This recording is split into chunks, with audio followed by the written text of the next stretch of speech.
pensou ter de passar todas as noites por um lugar infestado de almas e de espectros em forma de cachorro que te seguem? Os moradores do Belo Jardim têm de fazer isso. E lobisomem, você acredita? Essas são só duas das assombrações lá de Pernambuco que a gente vai conhecer hoje. E fica aí, porque a última história todo mundo pensava se tratar de lenda, mas relatos dizem que é bem mais que isso. E se é Brasil assombrado que vocês querem, é Brasil assombrado que vocês vão ter.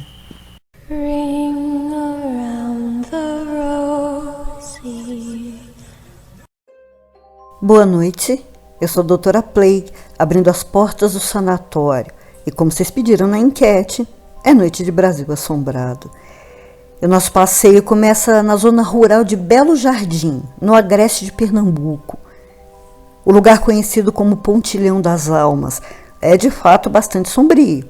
À noite parece mesmo cenário de filme, mas os relatos dos moradores não são ficção. Muitos preferem fazer o caminho 2 vezes mais longo do que passar por ali, principalmente se for à noite.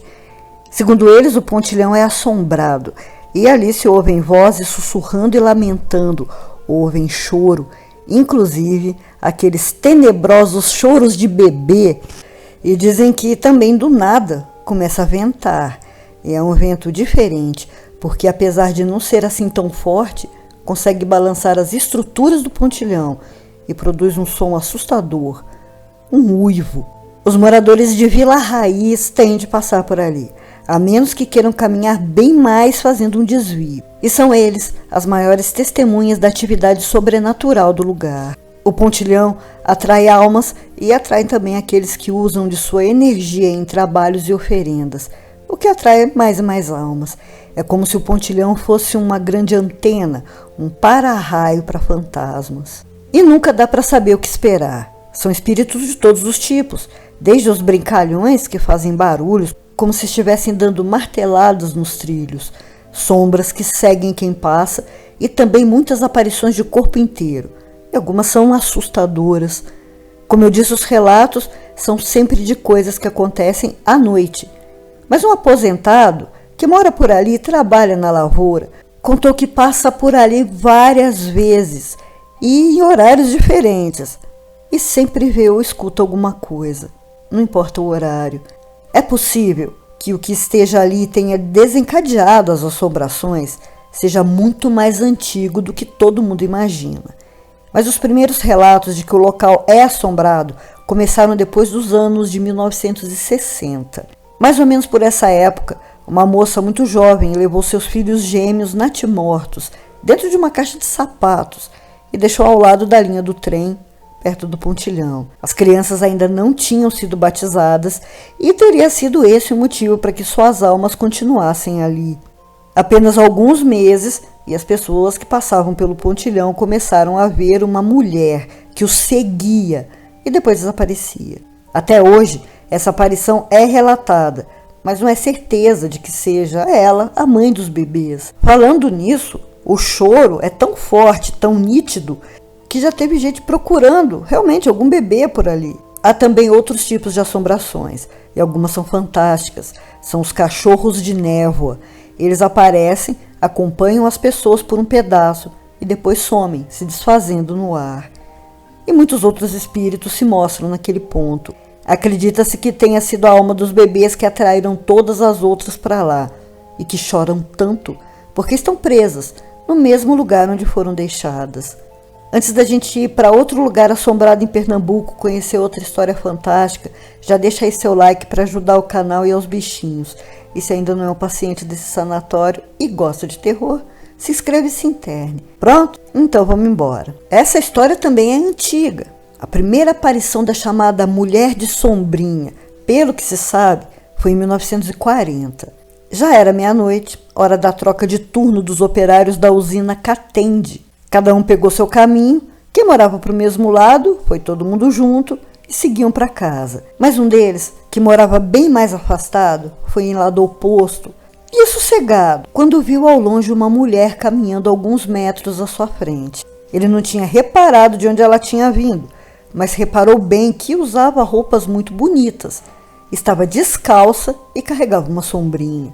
Ele achou tão encantadora que chegou a desviar seu caminho sem nem perceber, só para poder segui-la. E quando se deu conta, estava em frente ao cemitério. Cadê a moça? Ela tinha sumido. Depois dessa primeira aparição, foram muitos os outros operários da usina que passaram pela mesma situação, sempre na troca de turno da meia-noite. Todas as vezes, um deles era contemplado e sempre acontecia do mesmo jeito. Aquele que, embora sozinho, via a mulher caminhando à frente e parecia ficar enfeitiçado por ela e a seguia. E o destino final do passeio era o cemitério. Mas aí dizem que as coisas aconteciam de duas maneiras diferentes. Alguns somente acabavam na porta do cemitério vendo a moça desaparecer na frente deles, como foi no primeiro relato. Mas outros acordavam na manhã seguinte dentro do cemitério, totalmente desnorteados, perdidos e apavorados.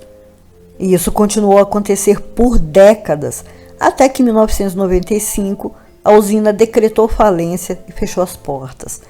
Uma professora contou que certa noite tinha ido até a casa da costureira e demorou mais que o esperado nas provas das roupas. Acabou saindo de lá um pouco mais de 1h30 da manhã. Já na frente de casa, chamou pela mãe, ficou na calçada esperando que ela viesse abrir o portão. E foi aí que olhou para trás e viu no meio da rua uma mulher que usava um vestido como aqueles de sinhazinha da época da escravidão. Ela carregava uma sombrinha aberta e estava descalça, mas como estava de costas, não foi possível ver seu rosto. E claro, ela desapareceu, alguns metros adiante. E apesar de tanta gente tê-la visto, ninguém nunca viu seu rosto. E esse não é o único mistério, porque ninguém sabe quem ela foi, de onde veio, qual sua história.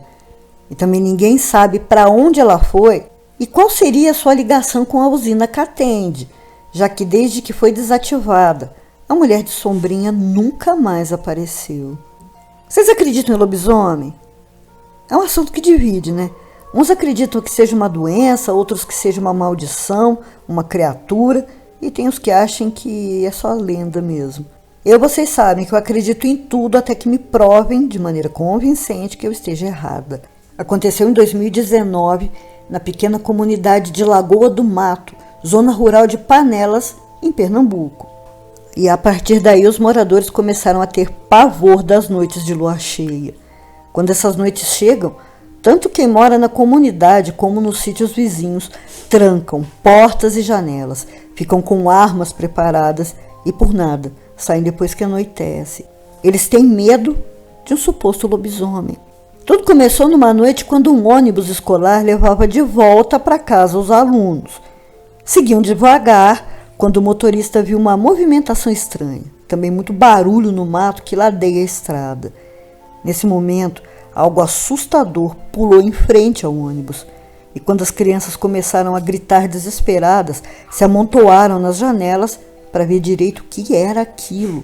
O motorista já tinha visto, e mesmo sem saber que diabos era aquela coisa, pisou no acelerador. Mas o bicho também acelerou e o alcançou, começando a balançar o ônibus, deixando o motorista e alunos no mais completo desespero. Depois disso, o bicho pulou para o mato. E aí o ônibus parou. Alguns metros depois, todos desceram. Não tinha mais nada. No mesmo horário, surgiram os famigerados 2 caras na moto. Mas nesse caso, eles não eram os vilões, muito pelo contrário. Eram 2 agricultores que voltavam do trabalho, como sempre faziam no mesmo horário. Quando, de repente, aquela coisa pulou da cerca de arame para cima deles e por pouco não caíram da moto. Claro, aceleraram o máximo que puderam. E nisso viram o ônibus parado.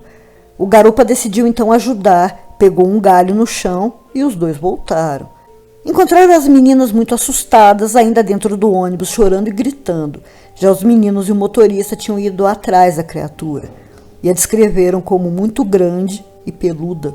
Claro que todo mundo na cidade ficou sabendo e já no dia seguinte os moradores se organizaram para capturar o que tinham certeza ser um lobisomem. Com enxadas, facões e foices, eles esquadrinharam cada canto, procuraram em todo lugar, mas a criatura tinha mesmo sumido e nunca mais apareceu. Só que desde aquela noite, até hoje em dia, Os moradores da área rural e sítios vizinhos não saem mais à noite, trancam portas e janelas e já não têm mais o hábito de ficar na porta de casa conversando depois de anoitecer. Toda a rotina foi mudada, porque eles têm muito medo que o lobisomem volte. E aconteceu tudo em Pernambuco. Muito obrigada por ter assistido esse vídeo. Se você não é um paciente, se você gostou, se inscreva, se interne, deixe seu like para ajudar a gente. E logo eu volto com mais Brasil Assombrado. Doutora Plague fechando as portas do sanatório. Boa noite.